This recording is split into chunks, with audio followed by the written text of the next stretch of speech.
Welcome to This Week in Electro, and in these videos I want to have a bit more of a conversation. The other videos we basically show you how to do things and how to learn skills, but these videos I want to concentrate more on just talking about your career, your life, your journey, and the sorts of things that you might need to know while you carry out that journey. So this is going to be the first episode, and I'm filming outside, so it's a little bit windy and a little bit noisy in the background, but we'll see how we go. So let's begin with This Week in Electro, episode 1. So I want to talk about getting a job in the electrotechnology industry, and how do you do that, and what sort of jobs might be available. So the electrotechnology industry is really, really wide. In fact, there is so many different jobs you can do, you'd be quite surprised. So when you think of this sort of industry, you generally think about trade qualifications, but there's a lot of jobs in this industry that don't require you to complete an apprenticeship or do a trade. For example, you might want to install home audio systems, or maybe you want to install cable or satellite TV. Both of those areas don't require you to complete an apprenticeship. Anybody can do that. You may want to look into maybe selling different electrical items online, or selling them in an electrical wholesaler. Again, you don't need an apprenticeship to do that kind of work, but that's all within the industry. So if you wanted to do something in this industry, but you did require a trade and you're required to get an apprenticeship, how do you actually go about doing that? So obviously, the first thing you're going to do is apply for any jobs that you might see, whether they be online or whether you hear about it from somebody else at another company, a friend of a friend or something like that. And when you apply, the first thing you need to do is obviously submit your curriculum vitae, or your CV. And in that CV or your resume, you will have details about what you've done so far. Now, if you're just starting off and you're applying for an apprenticeship, most likely you haven't really done very much because you're still at school. But what's really important is when you set out that CV, that you actually write in, or you structure your CV so that it fits the job you're applying for. So if you're applying for an electrical apprenticeship, then your CV should say at the very top of it that you're interested in that kind of work. You'll have to write a cover letter as well, and again you will say in the cover letter that you are interested in that kind of work. There's no point putting stuff on your CV that you're really good in customer service and you're really good at operating a cash register, because if you're looking for an electrician apprenticeship, then we don't use cash registers, so nobody really cares whether you can use a cash register or not. Customer service, maybe, yes. Customer interactions and relationships, of course, but no point saying that you use a cash register. Nobody cares. So, these are the sorts of things you've got to think about. If you were applying for a job, that was in sales, selling electrical equipment, then by all means, cash register would be important. But other than that, no. So once you get your CV together and you put the information in what you've done, your experiences, if you've had any of those experiences, maybe you've done some experience working with companies, some work experience, etc. Once you've done that, then you can put all that together and you apply for the job and you submit your documentation. But when you do that, a lot of times the applications that you put in will not go directly to the company that you're applying to. They will have an external organization will look over your stuff, and they will separate what they think is people that are suited to that company and suited to that job, and people that aren't. And obviously the people that aren't, they don't even forward on that paperwork to the company itself. And this is really important because this is where you want to get your foot in the door. You want to get past that gatekeeper, if you like.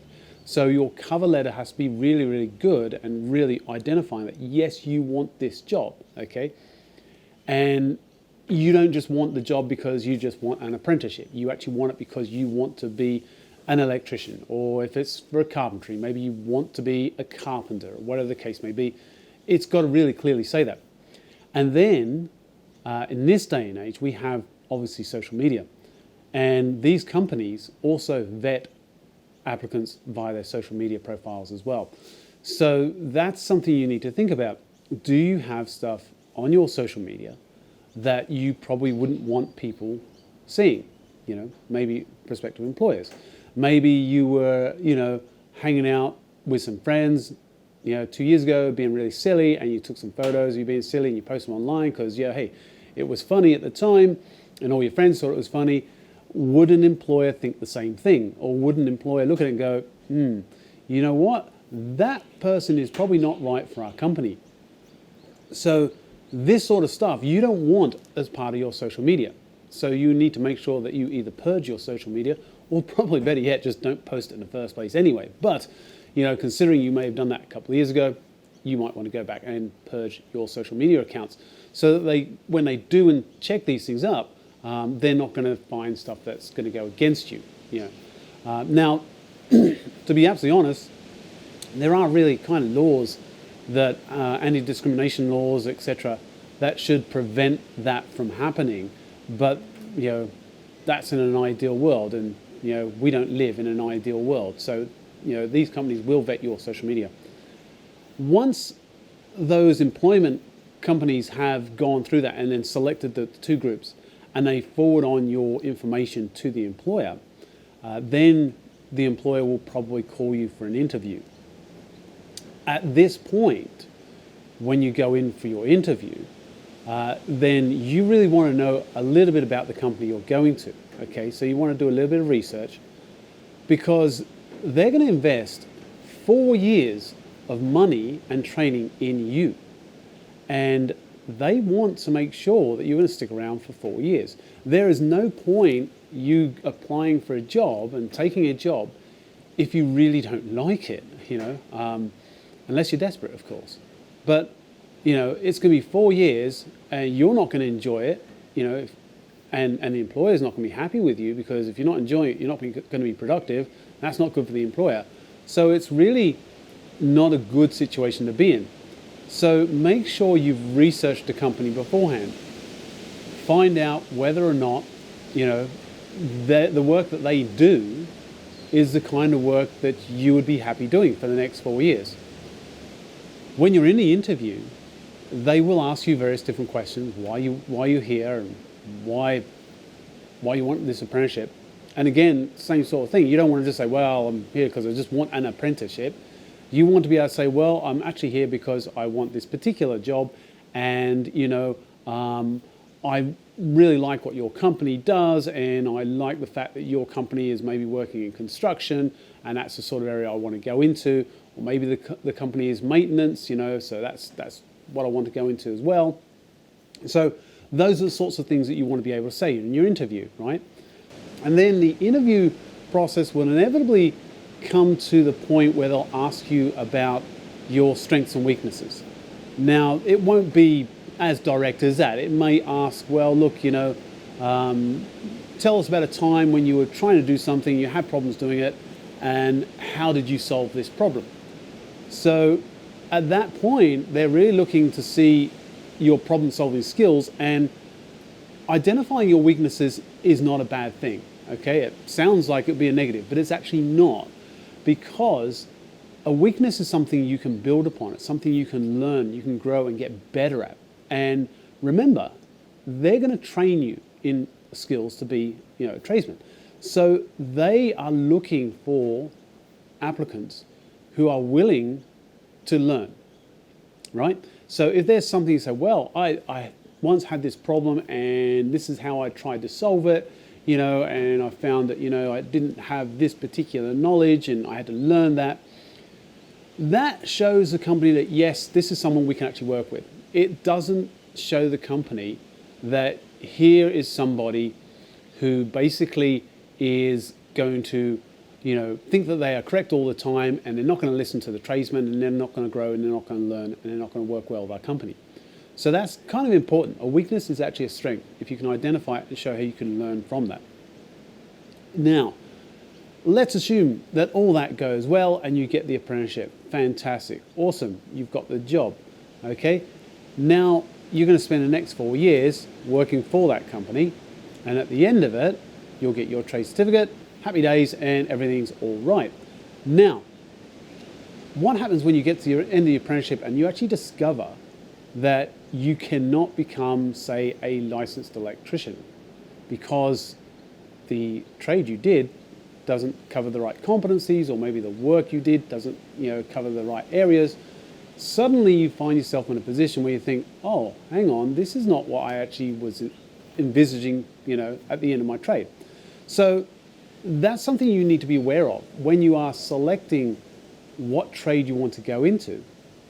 You want to kind of have a good idea of where you want to be when you become a tradesman, when you finish that apprenticeship. When I started, I had no idea. I didn't have any idea, and that's something I'll cover in another video. If you can figure out where you want to be, that's going to be much better for you, because some apprenticeships won't lead you in the path you think. So, for example, if you take an apprenticeship in maybe white goods, so you're going to become a qualified white goods technician, which means you can fix washing machines, fridges, freezers, dryers, all these sorts of devices, and there's a huge industry for that, especially on the commercial side of things. Then that's great, awesome. You're going to get a trade in that, but you'll never be able to become a qualified licensed electrician that can go and wire up houses and buildings and stuff like that, because it's a different part of the industry. And so an apprenticeship, all apprenticeships are not equal. That's probably what I'm trying to get to. So you've got to be mindful of that. Have a look at what the apprenticeship actually is. Have a look at the competencies you need to do at technical college or TAFE, okay, and see where that's going to take you. Is that going to take you to the end point that you actually want to achieve? And if it's not, then maybe that might not be the apprenticeship that you want to do. So with that in mind, if you know what you want to do, you want to achieve at the end of your apprenticeship, then excellent, good luck to you. I hope that this video has been informative, and I hope that you've learned something from this video. And please like and subscribe, and I'll see you next time.